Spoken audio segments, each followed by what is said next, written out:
1. Introduction. RAWSEP View. The United States government was on track in the Biden administration to reduce the prices for both clean energy heat pumps and clean energy electric cars. Trump tariffs are expected to upset those plans to prevent future air pollution and prevent climate change. The United States government should, instead of certifying wood stoves as safe when they are not safe, go forward with regulations that ban wood stove use and direct government money for use of forest refuse only. For home building and furniture building. For just a few examples of use of forest products for non-burning uses, it is well known from scientific and medical research that wood burning is a substantial source of PM 2.5 emissions, yet the wood burning industry uses the scientifically debunked theory named carbon neutrality of wood burning to argue that wood burning replacing coal burning in industry and in a trickle-down argument that wood burning should continue for home heating should continue. Presumably because it is called renewable. Wood may be renewable in the sense that a tree can be planted in the place of a cut-down burned tree, but it takes centuries or decades for the newly planted tree to attain the stature of the cut-down burned tree. During those centuries or decades, photosynthesis, which converts CO2 to oxygen and so sequesters some carbon, will not take place at the same rate as photosynthesis was performed previously, and wood burning emits both CO2 and PM 2.5, and PM 2.5 is not absorbed by trees, so PM 2.5 is not diminished by planting a tree in the place of a cut down and burned tree. In fact, a living tree closes its pores against the presence of PM 2.5 from nearby wood burning, just as humans hold their breath in the presence of PM 2.5 from nearby wood burning. And when a tree closes its pores, the level of photosynthesis that absorbs CO2 pollution goes down. Wood burning emits 90% PM 2.5 particulate matter of 2.5 micrometer size, the perfect size to infiltrate the human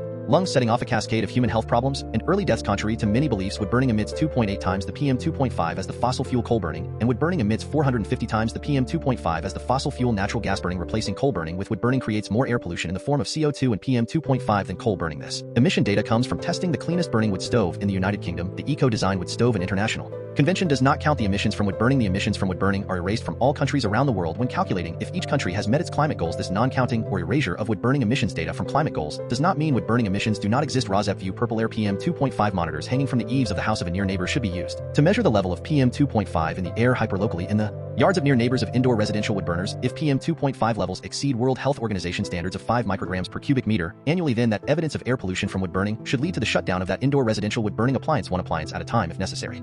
Episode 57 DFG, March 13th, 2025. The Wisconsin Supreme Court race and German debt brake lifting. In episode 57 DFG 1, United States, Washington, D.C., averting a government shutdown. 2, a United States public health struggles to contain Measles Bird Flu and the flu today in the shadow of Republican politically motivated attacks on public health, COVID lockdowns, and the COVID-era public health push for vaccinations. Louisiana, Tennessee, Oregon, North Dakota, Arizona, and Washington, D.C. 2B. United States COVID vaccines in the COVID era and measles vaccines today. We need a reminder of what the pre-vaccine era was like. RAWSEP top excerpt. Governments increasingly made vaccination mandatory. Over a century ago, refusers could face quarantine fines or even jail time. Vaccination objections grew. People argued that mandatory vaccination undermined individual liberty. RAWSEP View. So the objection that taking a vaccine curtails liberty is not a new argument. RAWSEP would argue that the threat of harm to public health overrides this objection on moral grounds. A short list of vaccines available today, which are relevant to this reminder to get vaccinated, and each vaccine origin follows. For vaccine 1, for Smallpox Vaccine. 2, for Diphtheria Vaccine. 3, for Pertussis Vaccine. 4, for Tetanus Vaccine. 5, for Polio Vaccine. 6, for Measles Vaccine. 7, for Mumps and Vaccine. 8, for Rubella Image of a girl with leg braces and crutches for her polio meets a young boy carrying a poster for the March of Dimes. 3, United States vaccine skepticism is the worst idea to persist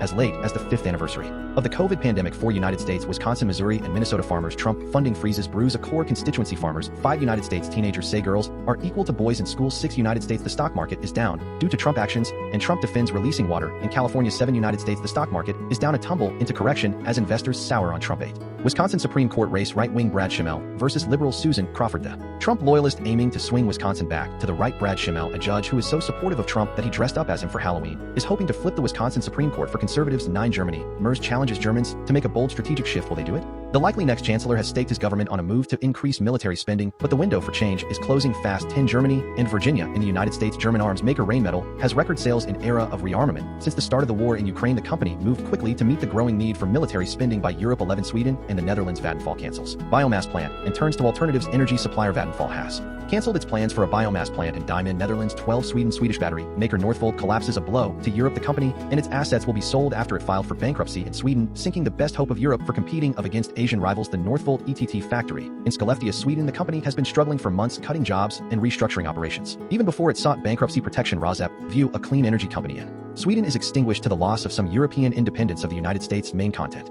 1, United States, Washington, D.C., averting a government shutdown. Chuck Schumer says he will not block Republican funding bill amid Democratic divisions over shutdown strategy. Schumer relented one day after vowing that Senate Democrats would thwart the partisan measure, saying the chaos of a government shutdown would be a worse option. Schumer says he will vote yes on GOP funding bill. RAWSEP View, a government shutdown may be averted because the choice between Trump advantage during a shutdown. 2, pursue his agenda unhindered by congressional action, and the choice to vote supporting largely Republican partisan aims is a toss-up in terms of harm to the average American in the eyes of Chuck Schumer. The vote could probably be for a 30-day stopgap measure or a 6-month extension. Excerpts edited by RAWSEP for brevity and clarity in relationship to residents against wood smoke emission particulates of 501c3. Nonprofit organization NBC News March 13, 2025 Washington, Senate Minority Leader Chuck Schumer New York indicated Thursday he would vote to advance the Republicans' 6-month funding bill that passed the House to avert a government shutdown Friday night. The move represents a major concession from Schumer, yielding to the GOP measure just one day after he vowed that Democrats would not allow it to pass. It means the bill is likely to find enough votes to clear the 60-vote threshold and eventually pass with a simple majority, even as a growing number of Senate Democrats came out in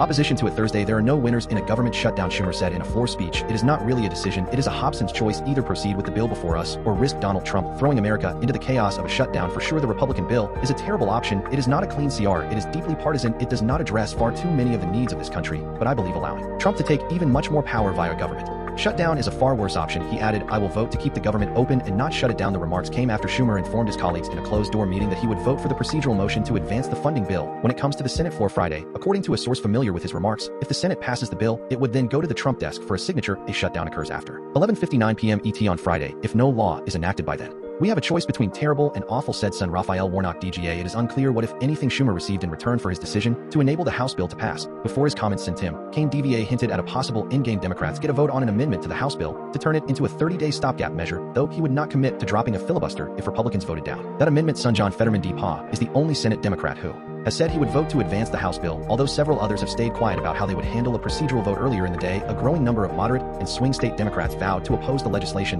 that included Sen. John Hickenlooper D. Colorado, who called the bill dangerous, Senator Mark Kelly, Democrat of Arizona, who said it would give unchecked power to Donald Trump, and Elon Musk, Senator Ruben Gallego, Democrat of Arizona, who blasted it as a grab bag of extreme policies, Senator Mark Warner, Democrat of Virginia, who called it a terrible deal that would hurt Virginia. One thing is certain, if we pass this continuing resolution for the next half year, we will own what Trump does, said Senator Adam Schiff, Democrat of California. I am not willing to take ownership of that. From outside the Democratic lunch meeting, Senator Kirsten Gillibrand, Democrat of New York, could be heard yelling about devastating impacts of a government shutdown, particularly at this juncture. The senators have faced heavy pressure from House Democratic colleagues and outside liberal advocates outside of the Capitol to hold the line against the 6-month bill, which was crafted by Speaker Mike Johnson and the White House earlier this week. Just one House Democrat, Representative Jared Golden of Maine, voted for the bill, which party leaders in the chamber railed against. Yet, even as some Democrats were rallying against the House GOP bill, they struggled to offer a plausible endgame to avert a shutdown or reopen the government if funding lapses after Friday night. They demanded a 30-day stopgap measure to continue funding at status quo levels in order to reach a full funding deal for fiscal year 2025. But Senate Republican leaders say it is time to dispense with the debate over fiscal 2025 funding, and Senate Majority Leader John Thune, Republican of South Dakota, said Thursday on the floor that the House bill was the only path to preventing a shutdown. Democrats need to decide if they're going to support funding legislation that came over from the House or if they're going to shut down the government, he said. 2A United States public health struggles to contain Measles Bird Flu and the flu today in the shadow of Republican politically motivated attacks on public health, COVID lockdowns, and the COVID-era public health push for vaccinations. Louisiana, Tennessee, Oregon, North Dakota, Arizona, and Washington, D.C. public health officers. Public health survived the pandemic. Now it fights politics 5 years after the COVID pandemic began. Many local health officials say that the politicization of COVID has left them with fewer tools and fresh challenges. RAWSEP View, a rational person, would say that the lessons learned from the COVID pandemic are to develop vaccines and take vaccines, and if vaccines are ineffective, temporarily to wear masks against any airborne disease. But the logical aims of public health appear to be stymied by Republican political backlash for reasons that seem illogical, but maybe simply obedience to a political playbook of Republicans that has worked to get them votes in the past. Why the average Republican voter prefers to sacrifice his life and the life of his family to a preventable disease in the name of political obedience is puzzling, at least to Democratic voters who tend to, as the cliche goes, to vote with their hearts and do not fall in line with traditional authoritarian political dictates easily. To be skeptical or hesitant about vaccines. Mass vaccination is a comforting word to most Democrats in that mass vaccination shows that people en masse care for their fellow man as the overriding reason for taking the action of being vaccinated against a deadly disease that will surely spread. Without mass vaccination as a doorstop, even lockdowns are a sign of caring for your fellow man. Why would you knowingly expose your neighbor to a deadly disease, which at that time has no vaccine, merely because you feel stifled by not making the commutes you normally made to work and recreate? The traditional Democratic voter with no vaccine skepticism agenda imposed on him or her by authoritarians turned to grocery delivery and remote work, which were made easier during the COVID pandemic. In the eyes of the educated Democratic voter, only a churl would complain about having to stay at home if basic needs of food and housing are taken care of at the same time, and if meaningful work could still be conducted when you have to take out tiny violins and cry crocodile tears to justify it. Silly complaint. You know the complaints about mask wearing and lockdowns and taking a vaccine that hurts my arm is a phony play for sympathy. Must public health take each potential human vector of disease by the hand and gently guide them into a clinic cushy chair for vaccination? Apparently, and give each of them a lollipop or a certificate at an ice cream store for an ice cream cone, as well. Excerpts edited by RAWSEP for brevity and clarity in relationship to Residents Against Wood Smoke Emission Particulates, a 501c3 nonprofit organization. The New York Times, March 13, 2025. For months, the woman director of the New Orleans Health Department has watched the threats come closer. Louisiana led the United States as seasonal flu cases surged to their highest rate in 15 years. And had the first death from bird flu in the United States. Then came a deadly measles outbreak in neighboring Texas. The number of Louisiana school children with exemptions to vaccine requirements doubled in a year during the COVID pandemic. The Louisiana woman director worked with state officials to tame high infection rates and promote vaccines. But after taking office last year, Republican Governor Jeff Landry began carrying out a promise to remake public health after the Louisiana COVID response, which he thought was a disaster. Landry, a Republican, created a position for a state surgeon general, appointing Dr. Ralph Abraham, a former congressman who had railed against the tyrannical COVID response of the state of Louisiana and argued that the real risk was not the virus itself, but the vaccines against it. So, it was not entirely a surprise when Dr. Abraham announced last month that Louisiana would no longer promote mass vaccination, calling efforts to do so during COVID offense against personal autonomy that would take years to overcome. To the Louisiana woman director, it was a blunt reminder of how the political aftereffects of the pandemic have left her field worse prepared in many ways to fight the next one. We are in a very different world right now, she said. We are now prepared to throw the baby out with the bathwater and leave ourselves incredibly vulnerable. Local public health officials like the woman Louisiana director are the front line for responding to any disease outbreak. 5 years after the pandemic began, many say that the entrenched politicization of COVID has left them with fewer tools to respond, and fresh challenges. Suspicion about COVID vaccines has created hesitancy around all vaccines and led to looser requirements. The number of children with exemptions from school immunization requirements increased in 41 states, the highest recorded level in at least 36 states. Vaccination rates for measles have fallen below 95%, the level needed to maintain herd immunity. New laws in a number of states limit the authority of local officials to not only issue broad mandates on masking or vaccines, but also take more targeted actions like isolating people with tuberculosis or a highly contagious virus. Trump has laid off hundreds of workers and vowed to cut budgets at the Centers for Disease Control and Prevention (CDC), which provides most of the funding for local departments, coordinates data collection on outbreaks, and provides expert guidance. The administration has also withdrawn the United States from the World Health Organization (WHO), which communicates about outbreaks across the globe, and curtailed communications from federal health agencies. Local officials say those efforts are critical to fighting the confusion and disinformation that sowed so much anger during the pandemic. Some local health departments say that CDC employees they have communicated with for years now sit mute in meetings. Trust in public health has dropped sharply. A KFF poll in January found that 54% of Americans and 46% of Republicans trusted local and state health officials to make the right recommendations, down 10 percentage points in each case from 2 years ago. A new Axios Ipsos poll found that 62% of Americans trust health information from the CDC, down from 88% in March 2020. The woman executive director of the Council of State and Territorial Epidemiologists said that mistrust in public health has made it harder to respond early. She compared fighting outbreaks to battling a blaze and said lower vaccination rates are providing a path for them to spread. Vaccination rates for measles have fallen below the level needed to maintain herd immunity in a majority of states. The line of gas that is there that the fire can travel along exists in ways that it did not exist in 2019. She said local health officials no longer need police protection or to sleep away from home, as some did when the public was revolting against mask mandates and other COVID restrictions. Many ruled out future lockdowns, closures, or other blanket mitigation strategies. Instead, public health agencies need to be really nimble and respond with targeted interventions like tracking down individuals with an infectious disease, identifying their contacts, and working to reduce the risk of further spread. Public perception, right or wrong, is a very important piece. Tennessee, like several other states, now has a law stating that only the governor can order infected patients to isolate or expose people to quarantine during a pandemic. Several states this year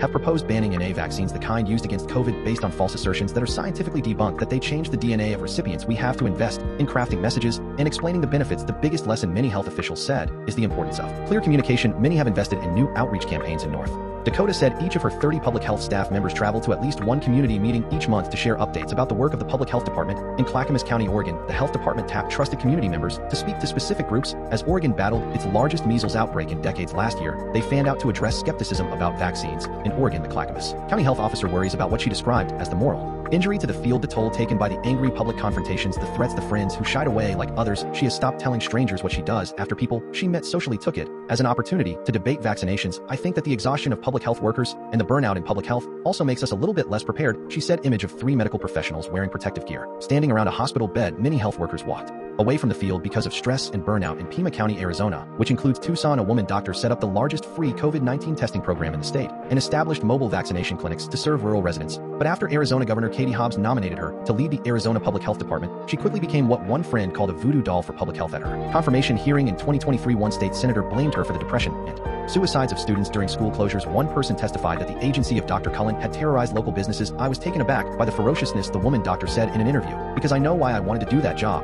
And it was service. The governor withdrew her nomination, and the woman doctor stayed in Pima County. Others walked away from stress with them when a lot of experience won. Study found that nearly half of all public health employees who were working at state and local agencies in 2017 had left by 2021. People who had been there for 20 years, people who have seen measles before or done a measles outbreak, those who worked through Ebola in the past, a lot of them are gone at the same time. Public health challenges are increasing. Extreme heat and disasters like hurricanes and wildfires are demanding responses from local departments that are also confronting outbreaks of measles, whooping cough, syphilis, HIV, and TB. The federal government sent billions of dollars in pandemic funding to state and local health departments, but that emergency money is all but dried up, leaving local departments with fewer resources to shore up staff, trace new viruses, and expand vaccine campaigns. People do not question the police and fire budgets. When you dial 911, you are going to have a police officer come, said a woman public health officer in North Dakota. Public health is kind of the same, but we do not get the same respect. We are here 247 Why do we have to keep showing our worth? A male doctor who is the interim health officer for the Seattle Health Department said the spread of bird flu from farms to humans is a top concern, as Washington has had more cases than most states. Though a vaccine is available, disseminating it would be difficult to be able to stand up the access points, get the information out to people. We are going to require much more federal support. When the pandemic started, the CDC was not sharing data on the outbreak. It was left to universities and private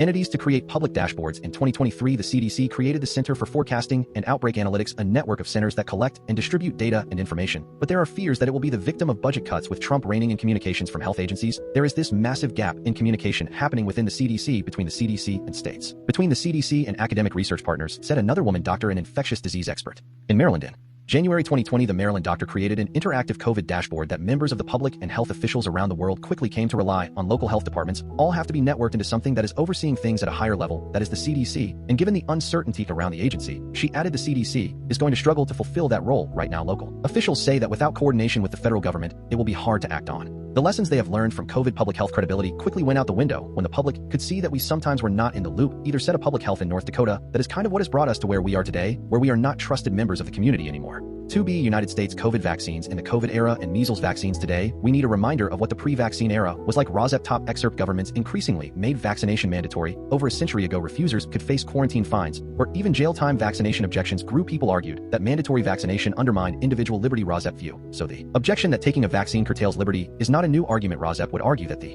threat of harm to public health overrides this objection on moral grounds. A short list of vaccines available today, which are relevant to this reminder to get vaccinated, and each vaccine origin follows. For vaccine 1, for Smallpox Vaccine; 2, for Diphtheria Vaccine; 3, for Pertussis Vaccine; 4, for Tetanus Vaccine; 5, for Polio Vaccine; 6, for Measles Vaccine; 7, for Mumps and Vaccine; 8, for Rubella Image of a girl with leg braces and crutches for her polio meets a young boy carrying a poster for the March of Dimes. Excerpts edited by RAWSEP for brevity and clarity in relationship to residents against wood smoke emission particulates. A 501c3 nonprofit organization. The New York Times, March 13, 2025. Of the more than 200 Americans infected by the measles outbreak in Texas and beyond, nearly all were unvaccinated, including a 6-year-old child who died or had an unknown immunization status. While a measles epidemic affecting hundreds of people across state lines is hard to imagine in 2025, the vaccine fears that help fuel these outbreaks are as old as vaccination itself. Even when some of the worst diseases known to humankind threaten lives, there have always been those who fear the vaccine more than the disease. In the early 1800s, some people rejected the smallpox vaccine because they did not trust the doctors and scientists promoting them, or because they saw vaccines as an affront to the will of God, or because they worried about dangers they had heard or witnessed. That the early aversion of the vaccine occasionally spread infection only heightened those fears, so governments increasingly made vaccination mandatory. Over a century ago, refusers could face quarantine fines or even jail time. Vaccination objections grew. People argued that mandatory vaccination undermined individual liberty, or that the diseases the vaccines prevented were not that serious. A young boy wearing a bandage wrapped around the top of his head and under his chin, he sits on a chair with his little dog, who is wearing a matching bandage. A very young boy holding a lollipop looking at the doctor. A boy taking part in the clinical trials for the live virus measles vaccine. Those ideas persist today. Popular influencers are calling diseases like measles and mumps no big deal. The modern-day childhood vaccine schedule has allowed children to grow into healthy adults, something all parents hoped for in the centuries when diseases emptied towns, destroyed economies, ravaged battalions, overwhelmed hospitals, and vexed nurses and doctors. For people who have never seen them, the worst manifestations of some of these preventable diseases are almost unimaginable. It is worth remembering their toll to understand how common these diseases were before vaccines. We reviewed historical surveys asking parents if their children had contracted them. The estimates are rough, but underscore just how much these diseases have faded from public memory. Vaccine 1, for Smallpox Vaccine, created in 1798. Roughly 950 out of 1,000 kids got smallpox at some point during childhood. Before the vaccine, smallpox caused fever, headache, nausea, racking body aches, and a rash of excoriating pus-filled blisters. Sleepless victims suffered night terrors and delusions. In the worst historical cases, the pustules spread so densely that they covered the surface of the body, crusted over the eyes, and coursed over the mucous membranes until internal hemorrhaging led to certain death. A smallpox outbreak could kill up to 30% Percent of people infected survivors were often left pock-marked and blind. The smallpox vaccine, originally developed with virus from a milder animal disease cowpox, led to the global eradication of smallpox in 1980. The ultimate vaccination success story. Vaccine 2 for Diphtheria Vaccine, created in 1914, roughly 100 out of 1,000 kids got diphtheria at some point during childhood. Before the vaccine, at its height over a century ago, diphtheria was often mistaken for a sore throat. Bad cases were identifiable only by the sweet-smelling putrid-colored membrane of bacteria and decaying cells covering the tonsils of the patient and throat. Diphtheria bacteria churn out a toxin that can cause paralysis, but in 19th century epidemics, sick children often died of suffocation first. In the deadliest outbreaks, 30% to 50% of infected children perished. Diphtheria was an unpredictable roulette of mild and deadly outbreaks until a vaccine was developed that could finally protect children from the terrors of the disease. Vaccine 3 for Pertussis Vaccine, created in 1914, roughly 700 out of 1,000 kids got pertussis at some point during childhood. Before the vaccine, formerly known as pertussis, whooping cough often begins like a minor cough or cold. Weeks later, the cough is still there, unrelenting. Before antibiotics or vaccines, the cough of the patient would grow violent and uncontrollable, terminating in its namesake whoop sound. In young children, the whoop would often lead to vomiting. In a severe case lasting weeks, a child might whoop and vomit several times an hour. Babies could not forcefully take in enough air to whoop, and a lack of oxygen meant they had turned blue. The first pertussis vaccines were manufactured in 1914, and a modern version was developed in the 1930s. Vaccine 4 for tetanus, a combined diphtheria, pertussis, and tetanus vaccine, was created and given to many American children by the end of the 1940s. Vaccine 5 for polio, the polio vaccine, was created in 1955.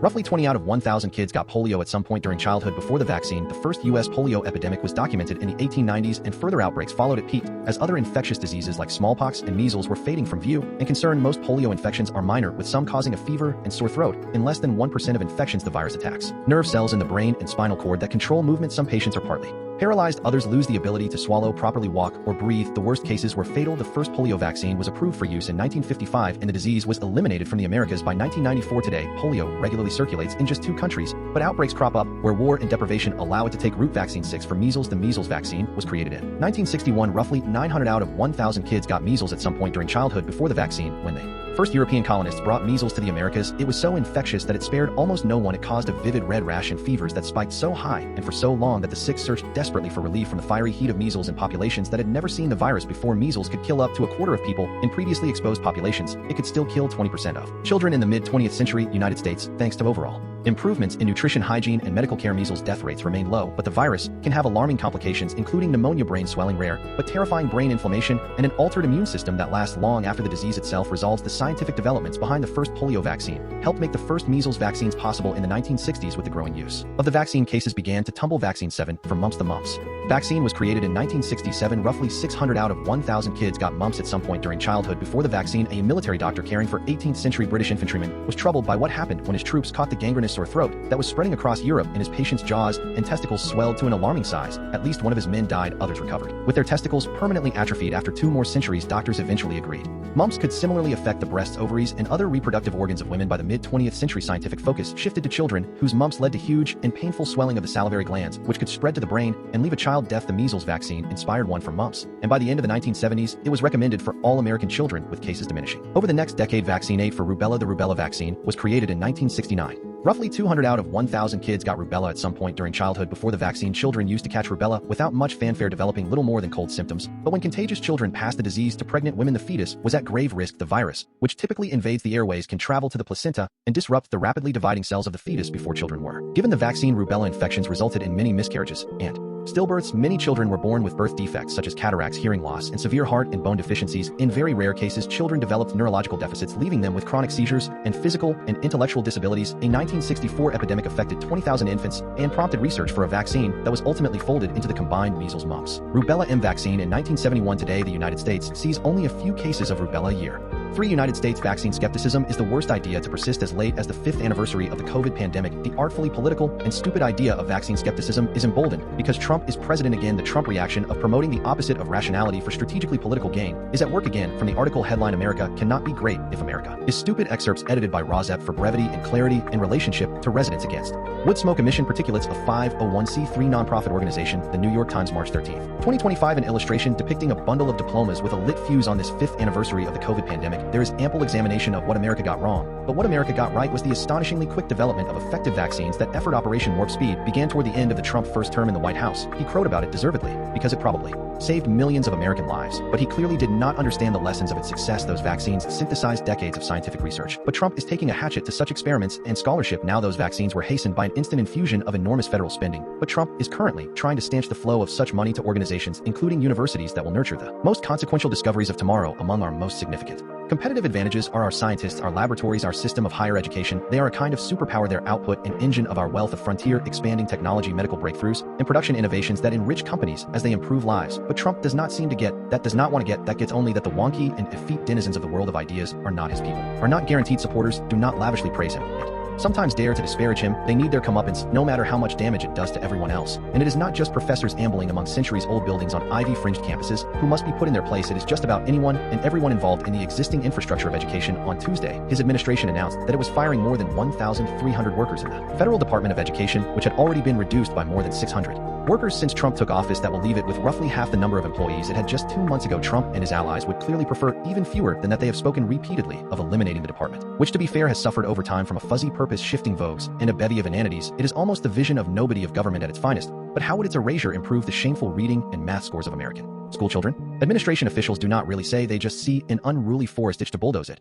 and have no clearly articulated plan for seeding new maples, fresh elms, or even a single scraggly Charlie Brown Christmas tree. That destructive impulse carries over to the National Institutes of Health, the Centers for Disease Control and Prevention, and United States universities, all of which have their own problems. I can speak best to universities because I work at one and have visited and written about many others, and I concede that higher education in this country has paid inadequate heed to ideological diversity, been inconsistent about free speech, and frequently fallen too hard for intellectual fashions. It has some fat in it, absolutely. What mission of its scope does not? But Trump and his allies are not recommending a diet more like starvation, and they are not saying much at all about the side effects, not giving us any assurances, no credible ones at least, that on the far side of their demonization and diminution of United States colleges and universities, America will stand as tall and bright as it did before Trump started meting out his punishments, so many of them so very petty. Ever inconsistent Trump has at times expressed admiration for learned, brainy people. He bragged during his first term about having the highest IQ cabinet ever. He has repeatedly mentioned an uncle who was a professor at MIT as proof of family genius. MIT is a curious fixation. He reportedly told Transportation Secretary Sean Duffy that he should hire air traffic controllers from that elite school. But Trump also derides learning and mostly despises intellectualism, and he often signals that during his 2016 campaign for infamous example, he proclaimed, "I love the poorly educated. I despise some intellectualism too, the kind that is streaked with arrogance, stippled with condescension, and as closed off to dissent as Trump is." But that is not all, or even most of it. Intellectualism has served America while putting us far ahead of any other nation in our tally of science-related Nobel Prizes, many of them won by immigrants who came here because of a welcoming climate and prodigious resources for scientists. We degrade that climate and deplete those resources at our peril. Intellectualism, science, education, and respect and funding for all three are what positioned Operation Warp Speed to operate at warp speed. They gave Trump something big to brag about. How can he of all egomaniacs sacrifice the boasts of the future? For United States, Wisconsin, Missouri, and Minnesota farmers, Trump funding freezes bruise a core constituency farmers. A rapid-fire array of directives by Trump have left farmers and businesses in rural America reeling. This is not just hippy-dippy stuff, said Aaron Pape, who raises cattle, pigs, and poultry on 300 acres in Wisconsin. This is affecting mainstream farmers. Excerpts edited by RAWSEP for brevity and clarity in relationship to residents against wood smoke emission particulates, a 501c3 nonprofit organization. The New York Times, February 18, 2025. Skylar Holden, a cattle rancher in Missouri, had signed a $240,000 cost-sharing contract with the Agriculture Department to add fencing and improve the watering system for his property. But after Trump abruptly froze federal funding, Holden said he was suddenly out tens of thousands of dollars and on the hook for tens of thousands more in labor and material costs, and risked losing his farm if funds remained frozen that could affect more than 25,000 conservation contracts worth $18 billion funded by the climate change law, potentially involving thousands of farmers nationwide. The contracts, typically cost-sharing arrangements reached with the Agriculture Department, are enormously popular with demand exceeding the amount of money available under the contract. Farmers, ranchers, and landowners are reimbursed for practices that help conserve and protect soil, water, and the environment, but the funding has become a prime target for Trump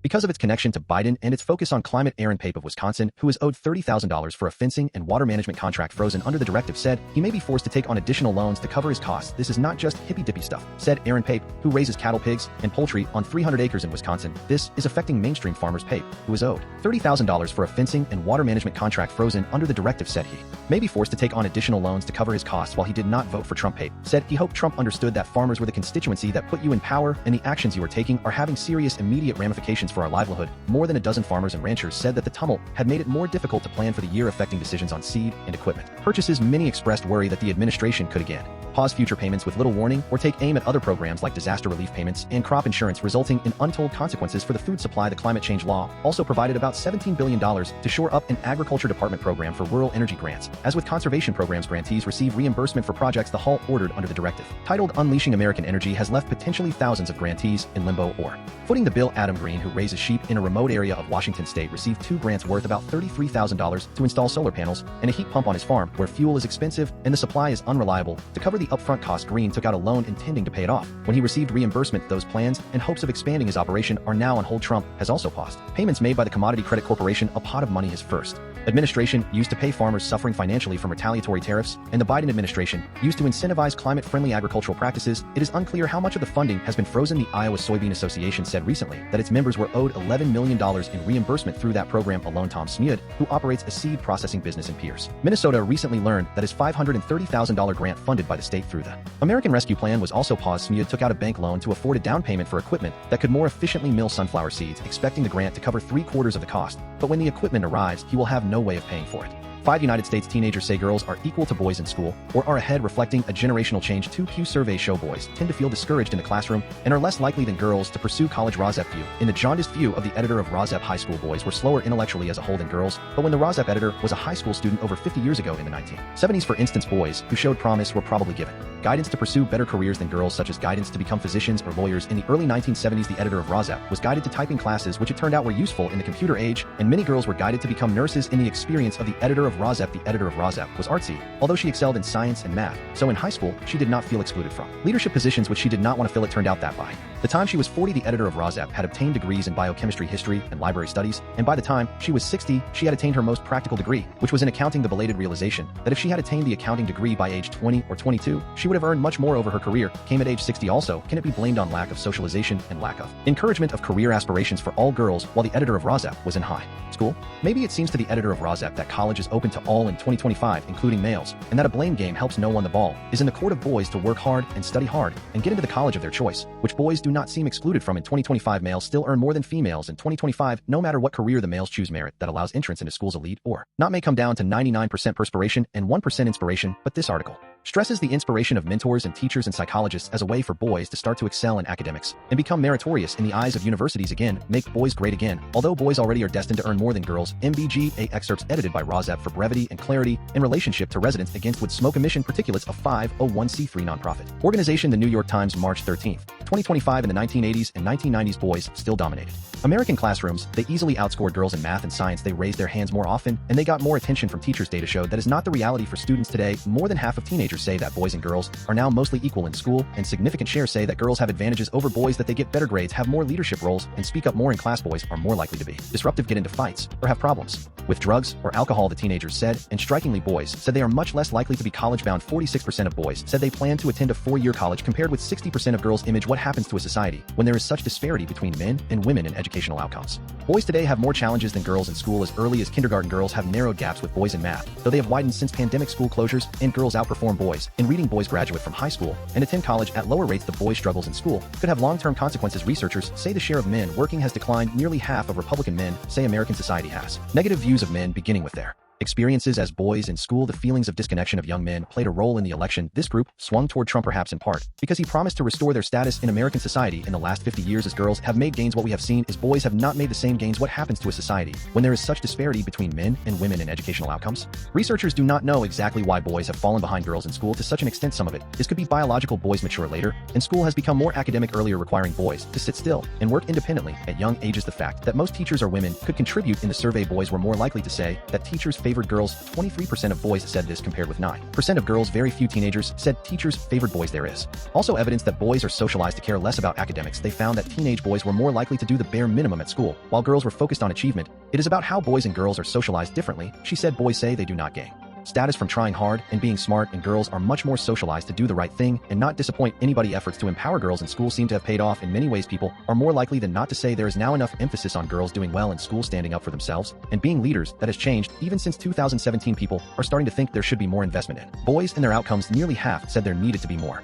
emphasis on helping boys do well in school, compared with just over a quarter who said girls needed that encouragement. There were no major gender differences in how people thought about encouraging children to be leaders or stand up for themselves. Roughly 4 in 10 adult respondents said both boys boys and girls needed more of that apart from going to college, which girls were much more likely to plan to do. Teens of both genders had similar goals. For adulthood, 86% said having a job they enjoyed was important, followed by having close friends and earning a lot of money. 6 United States, the stock market is down due to Trump actions, and Trump defends releasing water in California. Substack letters from an American RAWSEP View. This article points out the strategy and philosophy behind Trump actions that may otherwise seem inexplicable. Heather Cox Richardson compares the stock market crash of 1929 to the stock market fall of 2025 brought on, she explains, by the actions of one man, Trump. In 1929, the economy was already weak because only 5% of America received 30% of American income in 1929. In contrast, in February 2025, America was the strongest of any economically developed country in the world. Heather Cox Richardson says the crippling of the American economy seems to have been done deliberately. RAWSEP Excerpt. Comparing 1929 to 2025, there is a grim fascination in the 1929 stock market crash when Americans watched with horror as the bottom fell out of the economy, in our memories reinforced by jerky black and white newsreels that crisis shows. Businessmen aghast as fortunes disappeared in heavy trading that left the ticker tape that recorded prices running hours behind, only to toll the destruction of the men when it finally reached the end of the sales of the day. But the stock market crisis of 1929 came from structural imbalances in the nation that created a weak economy, in which about 5% of the country received about 1/3 of the income of the United States. What really jumps out today is that in contrast to 1929, the national economy is strong, or was just a month ago. In fact, before Trump took office, it was the strongest of any economically developed country in the world. The blame for the falling market in the United States today can be laid squarely at the feet of the new presidential administration, with the tariff war it has instigated and the sweeping cuts it has made to United States government employment, as Trump and his staff insist that the pain he is inflicting on Americans will pay off in long-term economic development, but they have deliberately thrust a stick into the wheels of a strong economy. RAWSEP View. Heather Cox Richardson goes on to say that 2 judges in 2 separate rulings have ordered federal workers who were fired in mass firings be reinstated in many departments of the federal government, including agriculture, commerce, education, energy, health and human services, homeland security, housing and urban development, interior, labor, transportation, treasury and veterans affairs, as well as the U.S. Agency for International Development, the Consumer Financial Protection Bureau, the Environmental Protection Agency, the Federal Deposit Insurance Corporation, the General Service Administration, and the Small Business Administration in one ruling, and agriculture, commerce, education, energy, health and human services, homeland security, housing and urban development, interior, labor, transportation, treasury and veterans affairs, as well as the U.S. Agency for International Development, the Consumer Financial Protection Bureau, the Environmental Protection Agency, the Federal Deposit Insurance Corporation, the General Service Administration, and the Small Business Administration. In a second ruling, RAWSEP View. The new Trump tariff on alcohol may crush the American wine industry. RAWSEP View. Republican supporters of Trump tariffs are wrong to blame Democratic spending on the 2025 market crash, and wrong to view the market crash as a good thing. RAWSEP Excerpt. The host of the radio show Marketplace said it is astonishing to watch Republican senators try to convince the American people that a falling stock market and contracting economy is a good thing. Our economy has been on a sugar high for a long time. It has been distorted by excess government spending. Montana Republican Senator Tim Sheehy said, "What we are seeing here from this administration and what you are going to see from this Congress is redisciplining to ensure that our economy is based on private investment and free market growth, not public sector spending." In fact, until a brief spike in spending during the coronavirus crisis, government expenditure in the United States as a percentage of gross domestic product has held relatively steady around 20% since the 1950s. Excerpts edited by RAWSEP for brevity and clarity in relationship to Residents Against Wood Smoke Emission Particulates, a 501c3 nonprofit organization. March 13th,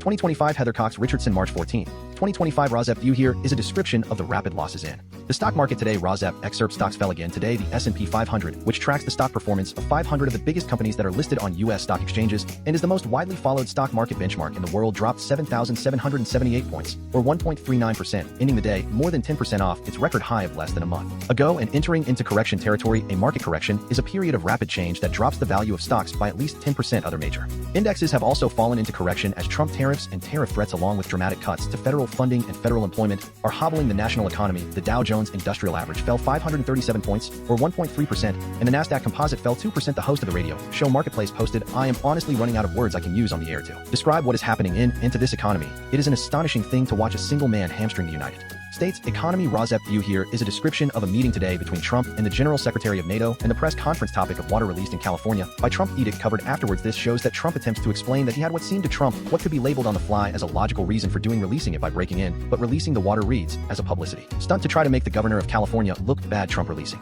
the water had real adverse consequences for the farmers of California who lost water that was being husbanded for the future. Trump breaking the stock market has real adverse consequences for American. Also, Trump is vaguely aware of what he is doing, but he has convoluted explanations at the ready of why he is doing what he is doing, which seem to be chosen because the explanations are the simple opposite of the truth, which have worked for Trump in the past. Trump wants to portray himself as someone who makes deals such as the deal to break the economy today only to fix it at some future time, and someone who makes the deal to release the water by releasing it for a non-existent emergency only to fix it at some future date rather than as part of the existing long-term plan to husband water for the future. RAWSEP Excerpt. Today, Trump met with Secretary General Mark Rutte of the North Atlantic Treaty Organization, NATO, who was eager to get Trump to reiterate U.S. support for NATO. Trump told Ruta that the United States needs control of the autonomous territory of Greenland now under the jurisdiction of Denmark for international security. Asked about whether the U.S. would annex Greenland, he answered, "I think that will happen." At that same meeting, Trump talked about his order to release water from 2 California dams in January allegedly to deliver water to Los Angeles after the devastating wildfires in that region, although water managers in Los Angeles said they had plenty of water for firefighting. A February 3rd memo from the Army Corps of Engineers obtained under the Freedom of Information Act makes it clear that officials knew that the 25 billion gallons they released in response to the Trump order could not be delivered to Southern California. In fact, water releases are usually carefully considered,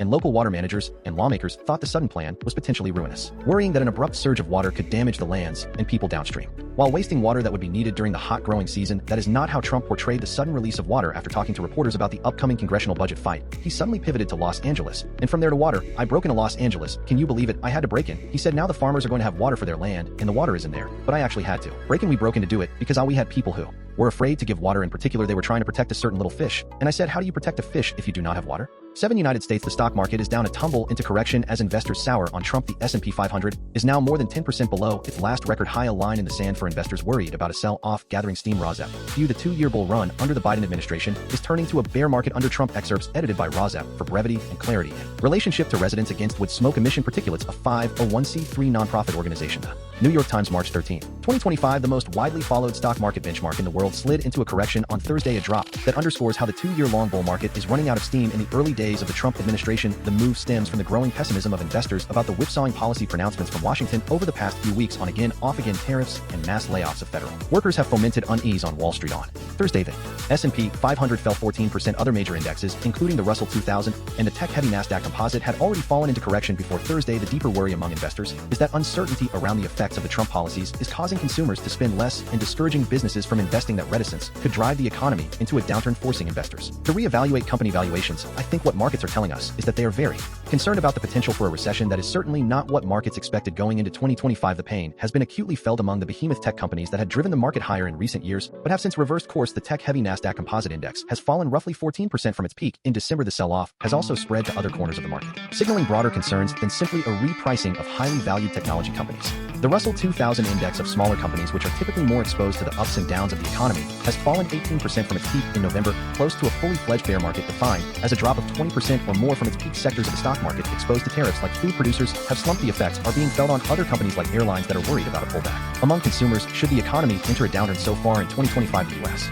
economy has only faced headwinds. Ms. Shah said on Thursday Trump threatened to impose 200% tariffs on European wine and champagne one day after the European Union announced retaliatory tariffs on imports of U.S. whiskey and several other American products. Trump has already added tariffs on steel and aluminum imports and a wide variety of products from China. The constantly moving goalposts have left investors so rattled that even recent good news about the economy has not had a calming effect. On Thursday, a report on weekly unemployment claims came in lower than expected. On Wednesday, a better than expected reading of the consumer price index had briefly helped bolster stocks. Investors are worried that tariffs, once in full effect, will push prices higher, hurting business and consumers. Trump immigration policies and firings of federal employees through the so-called Department of Government Efficiency are also looming in the backdrop, as is the threat of an impending government shutdown. The outlook for inflation depends more on tariffs, deportations, and DOGE than the backward-looking data releases right now. 8. Wisconsin Supreme Court race, right-wing Brad Schimel versus liberal Susan Crawford. The Trump loyalist aiming to swing Wisconsin back to the right. Brad Schimel, a judge who is so supportive of that Trump he dressed up as him for Halloween, is hoping to flip the Wisconsin Supreme Court for conservatives. Brad Schimel, a Waukesha County Circuit Court judge, is the conservative candidate running in a high-profile race for control of the Wisconsin Supreme Court versus liberal Susan Crawford, who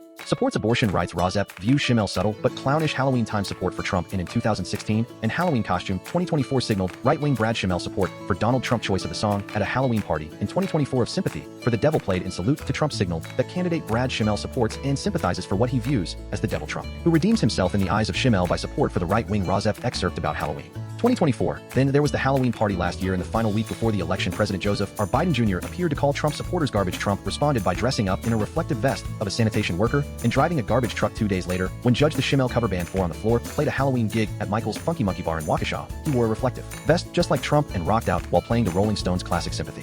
For the devil video obtained by the New York Times shows Judge Schimel performing in a band at a Halloween party dressed up as Trump as a sanitation worker. RAWSEP excerpt about 2016 Schimel support for Trump after Trump was caught on tape making demeaning comments about women and in October 2016, the day after the release of the Access Hollywood recording in which Donald J. Trump bragged about sexually assaulting women. Wisconsin Republicans held a rally in the small town of Elkhorn as the top Republicans in Wisconsin spoke at the event. They distanced themselves from Trump, then U.S. Representative Paul Ryan. Then the House Speaker said he was sick, and Governor Scott Walker declared that the Trump remarks were inexcusable. Senator Ron Johnson called them indefensible. Just one Republican took the stage, framed by haystacks and pumpkins, and came to the Trump defense. Brad Schimel, then the Wisconsin Attorney General, and now a Waukesha County judge who is running in a high-profile, expensive race for control of the Wisconsin Supreme Court. I know that Donald Trump has said some things that are bad, Judge Schimel said, as a voice in the crowd cried out, "Get over it."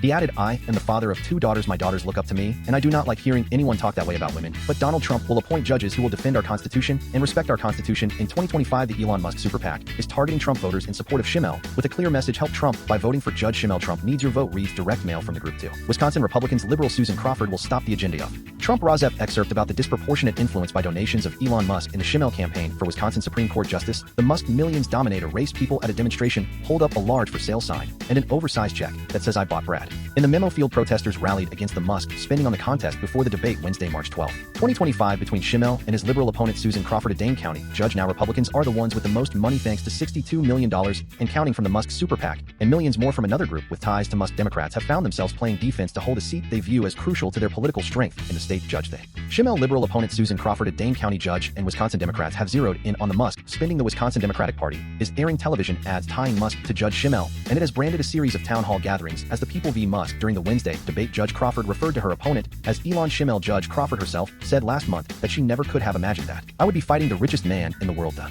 Democratic focus on the Musk support for Judge Schimel rather than the Schimel backing of Trump reflects the Trump-sustained popularity in the state of Wisconsin, which Trump has won twice in the last 3 presidential elections, framing the election as a fight against the billionaire. White House advisor also allows Democrats to draw attention to a boogeyman their voters dislike. RAWSEP excerpt about Schimel appealing to Trump to campaign for him despite the Wisconsin Supreme Court race being non-partisan. Judge Schimel is campaigning for the ostensibly nonpartisan post in an openly partisan way. As an outspoken supporter of Trump, Judge Schimel has echoed the Trump lies about elections, attended his campaign rallies, and walked door to door to encourage voters to back him in the April 1st election. And this month, he told supporters that he wanted to help build a support network around Trump. They are so desperate for him to not get a win that they will not let America have a win. Judge Schimel said at an event hosted by the conservative group Turning Point Action, referring to Democrats and other Trump opponents, "That is what they are doing. The only way we are going to stop that is if the courts stop it." He recently told supporters at a private event, a recording of which was obtained by the Times, that he had formally asked for Trump to hold a campaign event in Wisconsin this month. He also said in a television interview that he would welcome Trump backing, yet in a televised debate on Wednesday night, Judge Schimel said that if elected, he would rule against Trump if he broke the law or were wrong on the merits of a case, even as he added that he could not say if the court had been correct to reject Trump efforts to overturn the 2020 election. "I do not have any personal loyalty to him that supersedes the oath I take as a judge," he said. So far, Trump, who endorsed the conservative candidate for the Wisconsin Supreme Court in 2020 and stayed out of the 2023 race, has not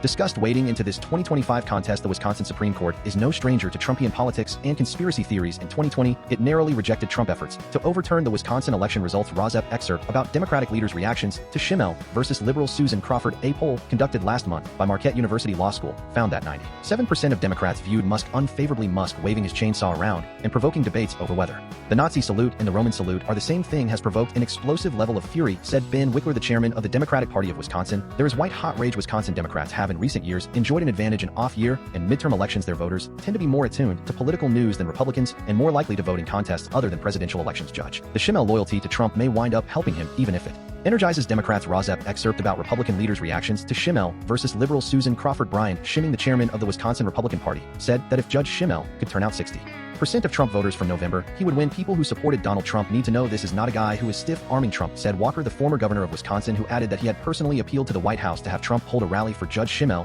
Judge the Schimel affection for Trump has not dissipated since 2016 during the 2020 presidential campaign. He praised Trump at a campaign rally despite Wisconsin judicial ethics rules that prohibit judges from participating in partisan political activities. During an April 2018 interview with one of the Wisconsin leading conservative talk radio hosts, Judge Schimel said it was not clear that Trump, who carried the state in 2016 by fewer than 23,000 votes, or Senator Johnson, who won by about 99,000 votes that year, would have prevailed had the Wisconsin voter identification law not been in place in January. He said he did not object to Trump pardons of supporters who attacked the Capitol on Jan. 6, 2021. Excerpts edited by RAWSEP for brevity and clarity in relationship to Residents Against Wood Smoke Emission Particulates, a 501c3 nonprofit organization. The New York Times, March 13, 2025. Now, as Judge Schimel aims to return a conservative majority to the court after Wisconsin liberals flipped it in 2023, he is hoping to sustain the pro-Trump energy that helped Trump carry the battleground state last fall, following a path blazed by Wisconsin Democrats who successfully injected national politics into the state Supreme Court election 2 years ago. In 2023, when Wisconsin liberals took control of the court for the first time in 15 years, they were powered by a gusher of money and grassroots anger Chancellor over the abolition of abortion rights in the state after the U.S. Supreme Court decision overturning Roe v. Wade the previous summer. Liberal Susan Crawford has generally abstained from making overt political statements in favor of Democrats, but Crawford has said she supports abortion rights. In January, she also participated in a meeting with Democratic donors advertised as a chance to put 2 more House seats in play for 2026, a reference to a potential lawsuit challenging Wisconsin congressional maps. More than $59 million has already been spent on the race, according to WisPolitics.com, a local news outlet, outstripping the cost of the 2023 Wisconsin Supreme Court contest to become the most expensive judicial election in American history. Wisconsin Democrats have in recent years enjoyed an advantage in off-year and midterm elections. Their voters tend to be more attuned to political news than Republicans and more likely to vote in contests other than presidential elections. Judge the Schimel loyalty to Trump may wind up helping him even if it energizes Democrats. 9. Germany Merz challenges Germans to make a bold strategic shift. Will they do it? The likely next chancellor has staked his government on a move to increase military spending, but the window for change is closing fast. Friedrich Merz, the likely next chancellor of Germany, introduced a measure on Thursday that would rip away signature limits on government spending in Germany. RAWSEP View Merz is seeking to lift the German debt brake in reaction to the uncertain support of the United States in the Ukraine war. In the wake of the Trump election, the German government, in waiting, led by the likely next chancellor Friedrich Merz, introduced a raft of measures to a lame duck session of parliament on Thursday that it was billing as an urgent response to Trump threats to withdraw American military support for Europe. The package would rip away signature limits on government spending in Germany and allow for hundreds of billions or potentially trillions of euros in new efforts to rebuild German aging infrastructure and military. But Merz and his center-right Christian Democrats, who narrowly won elections in February, do not yet have the votes to pass the proposed changes. Whether they can muster them over the next week will determine whether Germany is prepared to make a seminal strategic shift. It will also shape the fate of Europe as it confronts its most hostile security environment since World War II. Do you seriously believe that an American government will agree to continue NATO as before at the NATO summit in The Hague at the end of June if Germany and together with Germany, the European NATO partners, are not prepared to take a new path? Merz asked lawmakers in a fiery speech on Thursday. The parliamentary cliffhanger in Berlin is playing out on a much more accelerated timeline than Germans are accustomed to. Typically, after an election, the winner takes months to secure a governing agreement with one or more coalition partners. The urgency and boldness of the gambit of Merz has been spurred by Trump. The would-be chancellor and his allies say publicly and privately that they have been jarred by Trump moves to undo a decades-long American security guarantee in Europe and his sharp pivot on American support for Ukraine in its war against Russia. Merz has publicly questioned the stability of the German alliance with America and wondered whether the United States will remain a democracy. He has also dramatically increased his proposals for new military spending while abandoning campaign promises to avoid heavy borrowing while strengthening defense. The RAWSEP view of the early timing of the vote. Merz is pushing even before he officially takes the helm of the German government, having struck an early deal with the center-left Social Democrats. Merz has taken the extraordinary step of trying to push his spending plan through the lame duck parliament rather than wait for its replacement this month, when the legislative math for him will be worse. The Christian Democrat Party of Merz won the election with a relatively low voter share, and his new two-party coalition with the Social Democrats will have only a narrow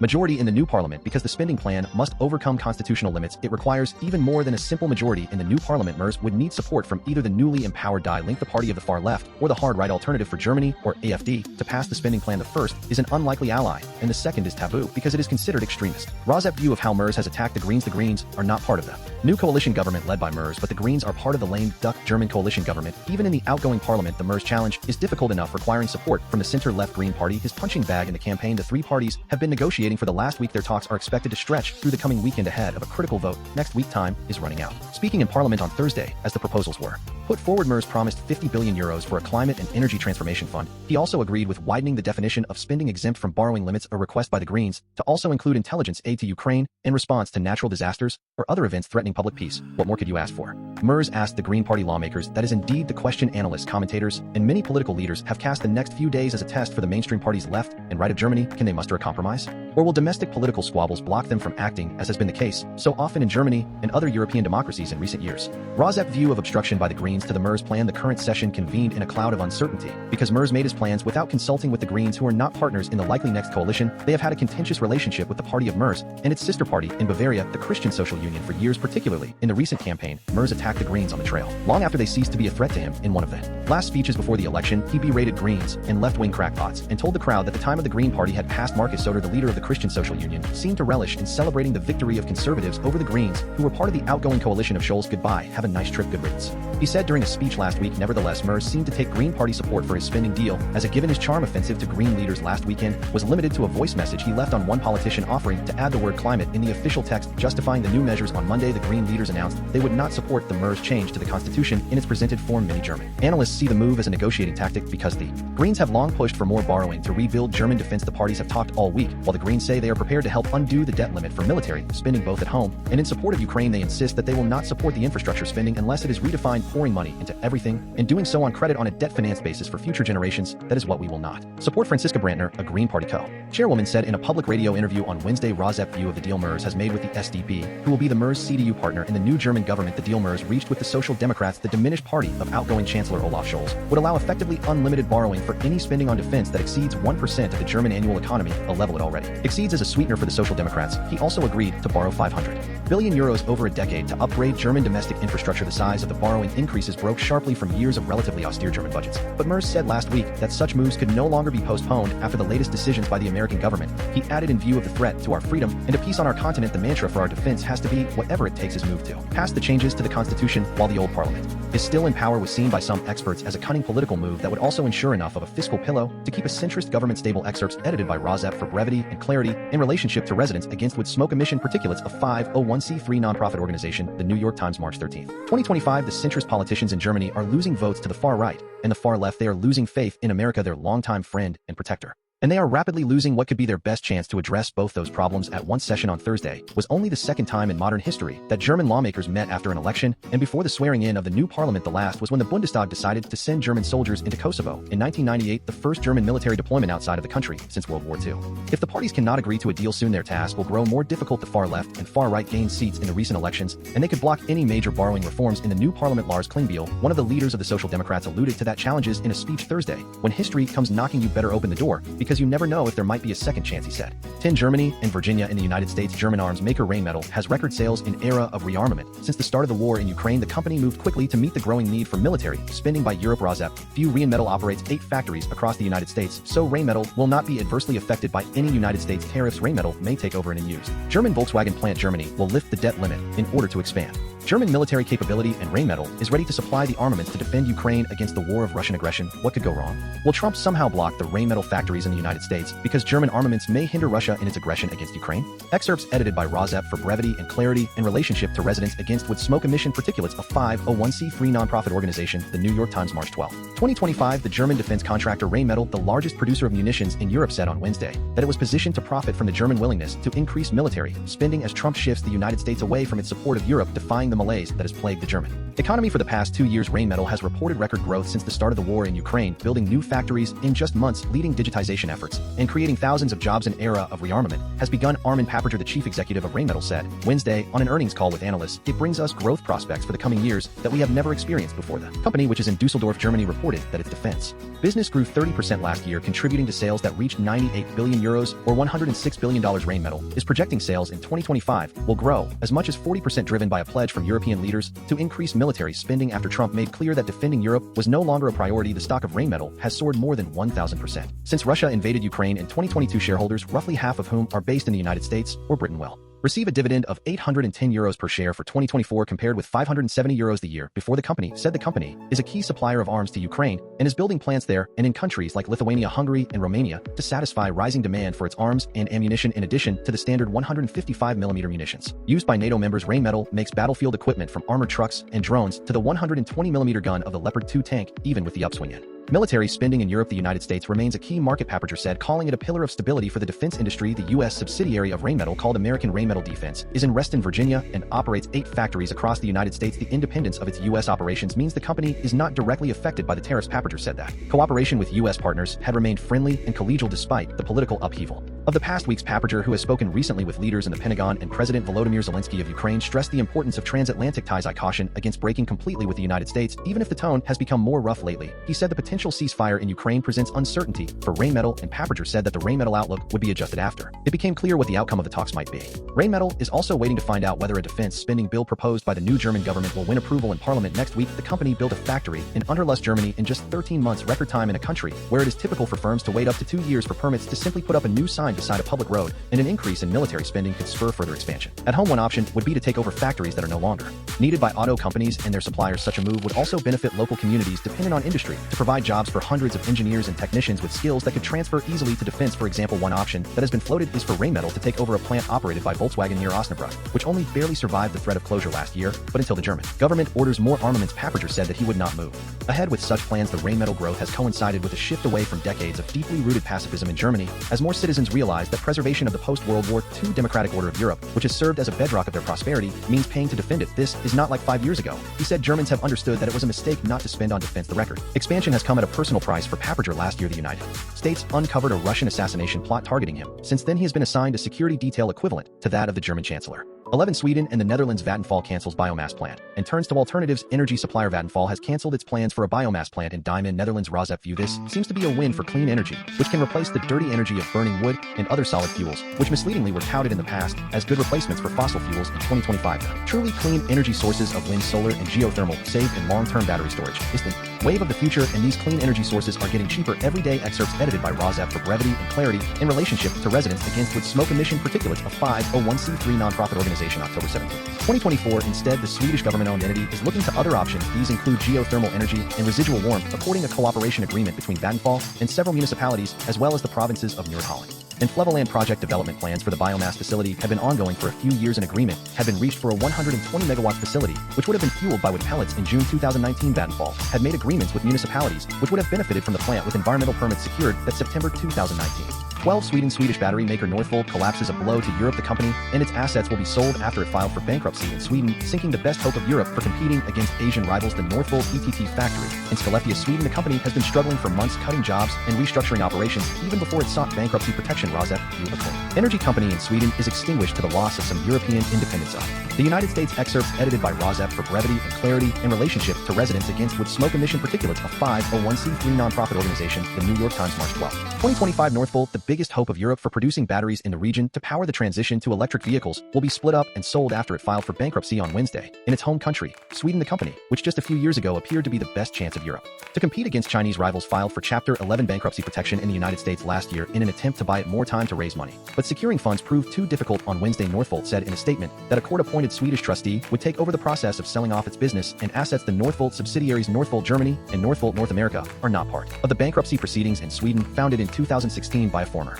Tesla executive, Northvolt has been struggling for months, cutting jobs and restructuring operations even before it sought bankruptcy protection. European car makers get their batteries from the South Korean LG Energy Solution and Samsung, as well as CATL China, the world-leading producer. Northvolt sought to capture 25% of the European battery market by 2030. Last year, the company was able to secure a $5 billion loan from the European Union to expand its production, but it was still not enough to counteract the challenges the company faced, from accidents at a plant in Sweden to the loss of a contract with BMW worth €2 billion or $215 billion.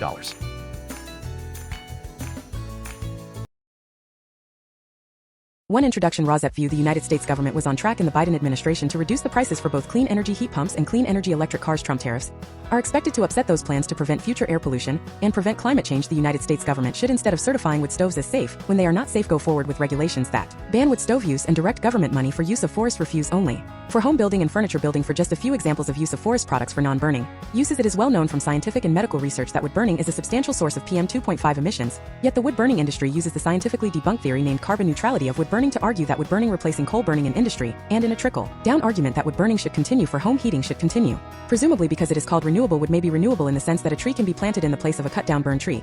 But it takes centuries or decades for the newly planted tree to attain the stature of the cut-down burned tree. During those centuries or decades, photosynthesis, which converts CO2 to oxygen, and so sequesters some carbon, will not take place at the same rate as photosynthesis was performed previously, and wood burning emits both CO2 and PM 2.5, and PM 2.5 is not absorbed by trees, so PM 2.5 is not diminished by planting a tree in the place of a cut down and burn tree. In fact, a living tree closes its pores against the presence of PM 2.5 from nearby wood burning, just as humans hold their breath in the presence of PM 2.5 from nearby wood burning.